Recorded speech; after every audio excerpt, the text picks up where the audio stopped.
Good morning, good afternoon, good evening students. English immersion channel में आपका स्वागत है। यदि आपने मेरे इस चैनल को अभी तक सब्सक्राइब नहीं किया तो सबसे पहले आप मेरे इस चैनल को सब्सक्राइब करें ताकि मेरे लेटेस्ट वीडियो स्टूडेंट्स टाइम पर आपको मिलते रहें।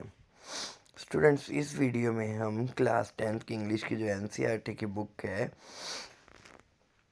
उसका third chapter the midnight visitor discuss करने जा रहे हैं। फुटप्रिंट्स बुक का ओसबल जो कि एक सीक्रेट एजेंट है, is expecting to get very important report. उसे एक बहुत इंपॉर्टेंट रिपोर्ट मिलने वाली है। अंदर सीक्रेट एजेंट, दूसरा सीक्रेट एजेंट जिसका नाम मैक्स था, उसको धमकी देता है पिस्तौल के दम पे और उससे रिपोर्ट प्राप्त करना था। डस ओसबल आउट विथ हिम, क्या ओसबल उसके ऊपर विजय प्राप्त करता है, हम इस चैप्टर में आगे देखेंगे। Ausable did not fit any description of a secret agent Fowler had ever read. Fowler ने जो सीक्रेट एजेंट के बारे में पढ़ा था वैसा ओसबल दिखाई नहीं देता था। Following him down the musty corridor of glooming French hotel, तो जो फाउलर है वो उसका साथ जाता हुआ कॉरिडोर में से एक ग्लूमिंग फ्रेंच होटल के अंदर, वेयर ओसबल हैड ए रूम, जहाँ पर ओसबल का रूम था, वो वहाँ पर जाते हैं। तो फाउलर को बहुत ही अजीब सा लगता है। फॉलोअर फेल्ट लेट डाउन, क्योंकि उसने तो सोचा था कि सीक्रेट एजेंट ऐसे होते वैसे होते और वैसा बिल्कुल भी ओसबल दिखाई नहीं देता था। तो उसको थोड़ा सा धक्का लगता है कि भाई मेरे को तो जो मैंने सोचा था सीक्रेट एजेंट ऐसे होते वैसा तो वो है ही नहीं ओसबल। इट वॉज स्मॉल रूम, एक छोटा सा कमरा था on the 6th and top floor, जो कि छठे और टॉप फ्लोर पे था। Scarcely A setting for a romantic adventure, एक रोमांटिक एडवेंचर के लिए ये जगह अच्छी भी नहीं लग रही थी। मतलब छोटा सा कमरा था और ओसबल भी वैसा दिखाई नहीं दे रहा था, तो उसको निराशा सी होती है। Ausable was for one thing fat, Ausable कैसा था, मोटा ही था, बहुत ज़्यादा मोटा था, very fat. And then there was his accent, और उसका एक्सेंट भी अमेरिकन था। ठीक है, हालांकि उसको फ्रेंच और जर्मन बोलनी आती थी, लेकिन फिर भी 20 साल यहाँ बिताने के बावजूद भी पेरिस के अंदर वो बोस्टन यानी अमेरिका से जो अपना एक्सेंट लेकर आया था उसने कभी भी लूज़ नहीं किया था। यानी उसकी फ्रेंच और जर्मन के अंदर भी अमेरिकन लहजा झलकता था। यू आर डिसपॉइंटेड ओसबल, ओसबल तुम तो ओसबल ने कहा कि फावलर तुम तो डिसअपॉइंट हो गए होगे। Said wheezily over his shoulder, you were told that I was a secret agent, तुम्हें तो ये बताया गया था कि मैं एक सीक्रेट एजेंट टू एक स्पाई हूँ, dealing in espionage and danger. मेरा काम तो जासूसी करना और खतरों से खेलना होता है। You wish to meet me because you are writer, तुम तो मुझसे इसलिए मिलना चाहते हो क्योंकि तुम एक राइटर हो, यंग हो और रोमांटिक हो, यानी तुम काल्पनिक चीज़ों के बारे में सोचते हो। यू एनविजन मिस्टीरियस फिगर, तुमने तो एक मिस्टीरियस रहस्यमय फिगर के बारे में सोचा होगा। In the night crack of pistols and drugs in wine, तुमने ये सब चीज़ें सोची होगी और तुम्हें एक यहाँ पे तो मोटा सा आदमी देखने को मिल गया, तो तुम्हारा जो सोच थी वो सारी आउट, क्या होगी होगी तुम्हारी जो सोच थी वो सारी निराशा में बदल गई होगी। Instead you have spend a dull evening in French music hall with sloppy fat man, तो तुम्हें तो एक डल सी इवनिंग बितानी पड़ रही है, ठीक है, एक मोटे से आदमी के साथ। Instead of having messages slipped into his hand by dark eyed beauty, get only a prosaic telephone call making an appointment in his room, और तुम्हें कैसा एक आदमी देखने को मिल रहा है जो कि बिल्कुल जिसको साधारण सी कॉल्स आती हैं, किस चीज़ के लिए, अपॉइंटमेंट के लिए, इन his room. You have been board, तुम ये सारी चीज़ें देख के बोर हो गए होगे। The fat man chuckle to himself, अब जो ओसबल है वो हंसने लगता है अपने आप में ही। As he lock the door of his room, जब वो अपना दरवाज़ा खोल रहा था। एक्चुअली जो ओसबल है वो फाउलर के साथ अपने कमरे में जा रहा था कॉरिडोर से होता हुआ होटल के अंदर, जो कि 6th फ्लोर पे उसका रूम था और छोटा सा रूम था। And stood aside to let his frustrated guest enter, वो एक साइड खड़ा हो जाता है और जो उसका गेस्ट फ्रस्ट्रेट हो गया था कि भाई मैंने तो क्या सोचा था और मुझे कैसा ओसबल देखने को मिला है। यू आर डिसल्यूजन, तुम पूरी तरह से डिसल्यूजनड हो गए, यानी जो तुम्हारा भ्रम था वो दूर हो गया होगा। ओसबल ने उसे कहा, but take cheer my young friend, वो कहते हैं मेरे दोस्त तुम चीयर करो, ऐसी कोई बात नहीं है। Presently you will see a paper, A quite important paper. अब तुम देखोगे एक पेपर जो कि बहुत इंपॉर्टेंट पेपर है, for which several man and women have risk their life, जिस पेपर के लिए बहुत से आदमी और औरतों ने अपनी जीवन को भी रिस्क कर दिया है। कम टू मी, मेरे पास आने वाले हैं। Some day soon that paper may well affect the course of history, कुछ दिनों के बाद वो जो पेपर है ना, वो इतिहास को ही चेंज कर देंगे। In that thought is drama is there not, तो उसमें भी कुछ ड्रामा है क्या, नहीं है। As he spoke Ausable close the door behind him, तो जब वो बात करता है तो ओसबल ने इसी बात करते हुए क्या किया, दरवाजे को ही बंद कर दिया। Then he switch on the light, उसके बाद उसने कमरे की लाइट ऑन की। As the light came on, Fowler had his first authentic thrill of the day. अब जैसे ही लाइट ऑन हुई तो उस समय में फाउलर को कुछ थ्रिल देखने को मिला, जैसे कि एक सीक्रेट एजेंट के रूम में होना चाहिए, कुछ थ्रिलिंग, जैसे बताया ना डेंजर से खेलने वाला। तो अब हम देखते हैं कि जैसे ही वो दरवाजे की लाइट ऑन करते हैं तो सामने एक आदमी मैक्स जो कि पिस्तौल लेके उनके सामने खड़ा था। तो अब यहाँ से उसका थ्रिल शुरू हुआ था।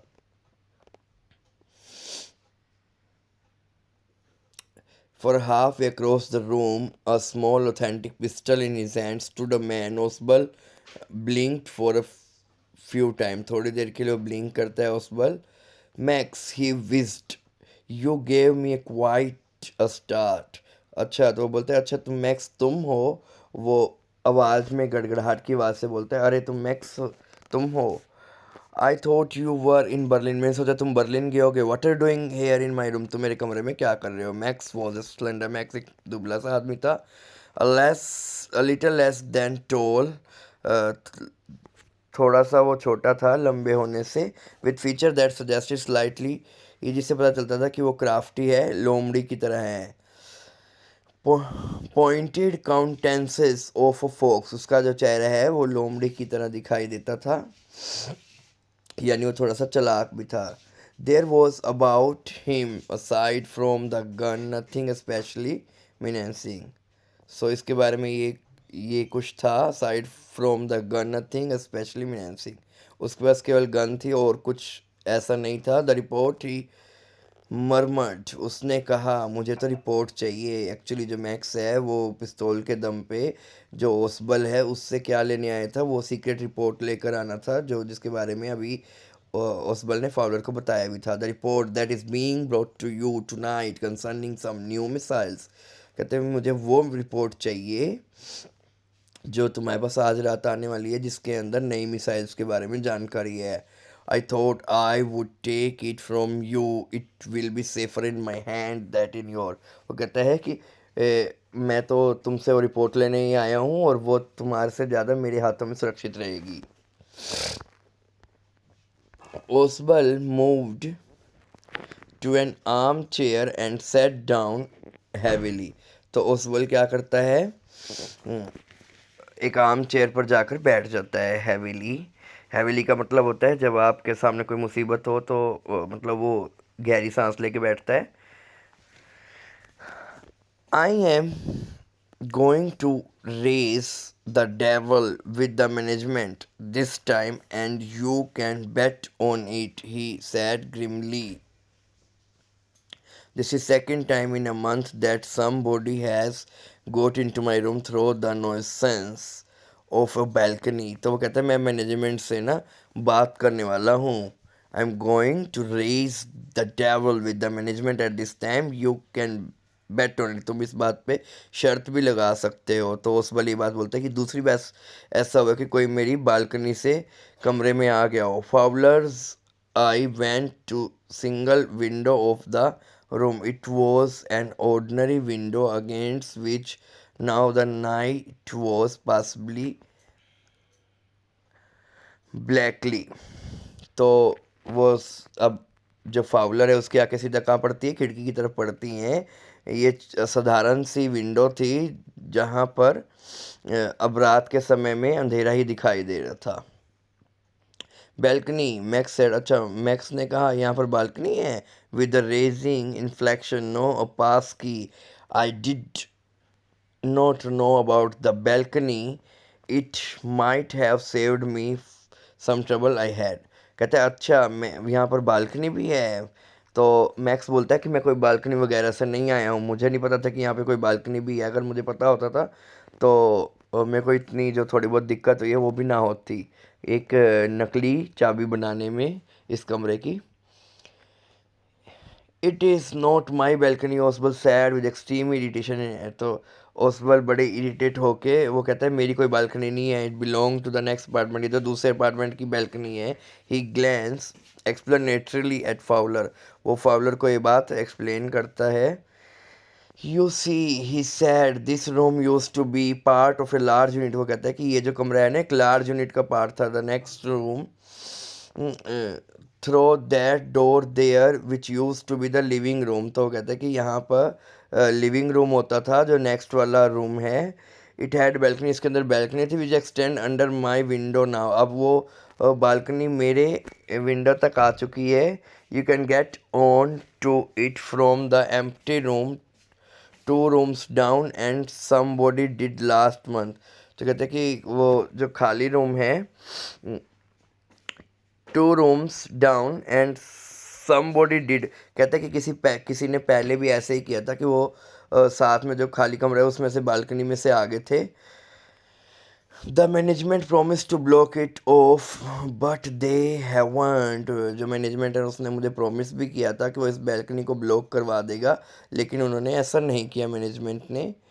Max glanced at Fowler, Max Fowler को देखता है who was standing swiftly not far from Oswald and waved the gun with a commanding gesture. Please sit down, he said. You have a wait of an half an hour, I think. तो वो कहता है कि तुमने आधा घंटा wait कर लिया है तो तुम भी बैठ जाओ। 31 मिनट्स ओसबल ने कहा मूडली की 31 मिनट हो गए हैं। द अपॉइंटमेंट वॉज फॉर 12:30, 12:30 बजे की अपॉइंटमेंट थी। I wish I knew how you learn about the report max, तो वो कहता है कि मैं जानना चाहता हूँ कि तुम्हें इस रिपोर्ट के बारे में कैसे पता चला। Max the little spy smiled evilly, जो लिटिल स्पाई था वो इविली स्माइल करता है। And he wish and we wish we knew how your people got the report, और हम क्या आशा करते हैं कि हमें पता चले कि ये तुम लोगों ने कैसे रिपोर्ट प्राप्त की। But no harm has been done, लेकिन कोई भी नुकसान नहीं पहुंचाया है। I will get it back tonight, मैं इसे वापस ले लूँगा आज रात। What is that, who is at the door, अरे ये क्या, दरवाजे पर कौन आया है। Fowler jumped at suddenly knocking at the door, Fowler jump कर देता है एकदम से जब दरवाजे पे कोई खटखटाहट होती है। उस पर जस्ट स्माइल, उस पर स्माइल करता है। That's will be the police, ये तो पुलिस आ गई है। He said I thought that such an important paper as the one who we are waiting for should have a little extra protection, तो मुझे पता ही था कि मेरे पास इम्पोर्टेंट पेपर आने वाला था, मेरे पास थोड़ी सी एक्स्ट्रा प्रोटेक्शन तो होनी चाहिए। I told them to check on me, मैंने पुलिस को कह रखा था कि मेरे को चेक करते रहे to make sure everything was all right, कि हर चीज़ बिल्कुल ठीक ठाक है। Max bite his lip nervously, अब मैक्स अपने होंठ काटने लगता है, नर्वस हो गया कि भाई पुलिस आ गई तो मेरा क्या होगा। द नॉकिंग वॉज रिपीटेड, बार बार दरवाज़ा खटक रहा था। What will you do now max, max अब तुम क्या करोगे, ओसबल ने उससे पूछा। If I do not answer the door they will enter anyway, अगर मैंने दरवाज़ा ना भी खोला ना तो पुलिस अपने आप ही अंदर आ जाएगी। द डोर इज़ अनलॉक्ड, जो डोर है उसको मैंने लॉक भी नहीं कर रखा। And they will not hesitate to shoot, और वो गोली चलाने में भी पुलिस वाले नहीं हिचकिचाएंगे। Max face was black with anger, Max गुस्से से उसका जो चेहरा था वो काला पड़ गया। As he backed swiftly toward the window, वो विंडो की तरफ गया। He swung a leg over the shill, sent them away, उसने एक जो लेग है वो बाहर की ओर निकाली कि पुलिस को वापस भेज दो। उसने वॉर्न किया, I will wait on the balcony, मैं बालकनी में वेट करूँगा। सेंड देम अवे और I will shoot, take my chances वो कहता है नहीं, उनको बाहर भेज दो, पुलिस वालों को यहाँ से भगा दो, नहीं तो मैं शूट कर दूंगा, take my chances. The knocking at the door become louder, अब तेज तेज दरवाजा खटखटने लगा, ए वॉइस वॉज रेज्ड, और आवाज आने लगी, मिस्टर ओसबल, मिस्टर ओसबल। जैसा कि आप पिक्चर में भी देख सकते हो कि इसने क्या किया था, खिड़की के बाहर अपनी जो टांग है वो कर ली थी और उसने कहा था कि पुलिस को तुम बाहर भेज दो। Keeping his body twisted so that his gun still cover the fat man, उसने अपनी बॉडी को इस तरह से ट्विस्ट किया कि जो गन है वो अभी भी उस फैट मैन और उसके गेस्ट की तरफ थी। The man at the window grabs the frame with his free hand to support himself, तो वो विंडो की तरफ गया और then he swung his another leg, उसने अपनी दूसरी टांग भी दूसरी तरफ कर ली, over the window sill. The door knob turn, दरवाज़ा खुला, swiftly Max pushed with his left hand to free, उसने अपना जो दूसरा हाथ है उससे पुश किया ताकि वो अपने आप को फ्री कर सके फ्रॉम द शील, विंडो शील से। And drop to the balcony, और बैल्कनी में जाके गिरा। And then as he drop he screamed once chilly, तो जैसे ही वो गिरा बैल्कनी में तो एकदम से बहुत तेज आवाज़ आई, शिरली सी। The door open and a waiter stood there with a tray, और दरवाज़ा खुल गया और उसके तो आया कौन था, एक वेटर आया था जिसके हाथ में एक ट्रे थी और एक बोतल थी और दो गिलास भी थे। Here is drink you order, आपने जो ड्रिंक ऑर्डर की थी वो ड्रिंक है फॉर व्हेन यू रिटर्न, जब तुम आए थे। He said and set the tray on the table, उसने ट्रे को टेबल पर रखा। डेफ्टिली अनकॉर्क द बोतल, उसने जो बोतल का ढक्कन है उसको खोल दिया। एंड लेफ्ट दम, उसके बाद वहाँ से चला गया। वाइट फेस फावलर, फावलर का चेहरा तो सफ़ेद पड़ गया था after him, but he stammered, वो हकला के बोला police police, there was no police, कोई पुलिस नहीं आई। ओसबल ने गहरी सांस ली। ओनली हैनरी, हैनरी आया था जिसको मैं एक्सपेक्ट कर रहा था कमरे में आने की। But want that man out on the balcony, क्या वो आदमी बैल्कनी से वापस नहीं आ जाएगा, फॉवलर ने शुरू किया। नो सैड ओसबल, ओसबल ने कहा ही वॉन्ट रिटर्न, वो अब कभी भी वापस नहीं आएगा, क्योंकि वास्तव में वहाँ पे कोई बालकनी थी नहीं, एक्चुअली उसने उसको बेवकूफ़ बनाया था और वो सीधा वहाँ कोई बालकनी नहीं थी और वो 6 मंजिल से नीचे जाके सीधा गिर के मर गया होगा। You see my friend there is no balcony. तो इस तरह से हम देखते हैं कि देखने में तो वो नहीं लग रहा था सीक्रेट एजेंट जैसा, मोटा सा आदमी था, लेकिन वास्तव में वो दिमाग से चालाक बहुत था और उसने उस मैक्स को बेवकूफ़ बना के मार दिया था। खिड़की से नीचे वो कूद गया था और मर गया था। रॉबर्ट ऑर्थर ने चैप्टर लिखा। आशा करता हूँ तो मैंने मिडनाइट विजिटर चैप्टर का एक्सप्लेनेशन दिया, अच्छे समझ आएगा। वीडियो पसंद ऐसे लाइक करिए, चैनल को सब्सक्राइब करिए। Thanks for watching the video.